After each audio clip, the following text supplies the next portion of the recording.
நிறைய பேருக்கு இந்த கொஸ்டின் இருக்கும். ஜோதிடம் பார்த்தா நம்ம தலைவிதி மாறிடுமா? நடக்கிற விஷயங்களை மாற்ற முடியுமான்னு.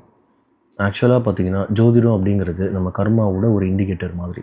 நம்ம என்ன கர்மாவை எடுத்துகிட்டு வந்திருக்கோம், என்ன மாதிரியான எக்ஸ்பீரியன்ஸை லைஃப்பில் ஃபேஸ் பண்ண போகிறோம் அப்படின்னு காட்டுற ஒரு கைடு மாதிரி. அப்போது ஜோதிடம் பார்த்துட்டு பரிகாரம் பண்ணிட்டா நம்ம ஃப்யூச்சரே முழுசாக மாற்றிடலாமா? இல்லை, அது முடியாது. அப்போது ஜோதிடம் பார்த்தா என்ன தான் யூஸ் அப்படின்னு தோணலாம். நமக்கு இப்போது கிரகநிலை எப்படி இருக்குது, என்ன திசை நடக்குது, என்ன புத்தி நடக்குது, இப்போது டைம் எப்படி போகும், நம்ம போடுற எஃபர்ட்ஸுக்கு எப்படி ரிசல்ட் வரும், இதெல்லாம் கொஞ்சம் முன்னாடியே தெரிஞ்சுக்கலாம். ஒரு விஷயம் நடக்க வாய்ப்பு இருக்குதுன்னு முன்னாடியே தெரிஞ்சால் அதுக்கு நம்ம மென்டலி ரெடி ஆகிடலாம்.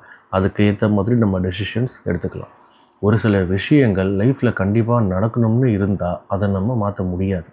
ஆனால் அந்த விஷயத்தை எப்படி எடுத்துக்கணும், எப்படி ஹேண்டில் பண்ணணும், அதுக்கு எப்படி மென்டலி ரெடி ஆகணும், அந்த மெச்சூரிட்டியை ஜோதிடம் கொடுக்கும்.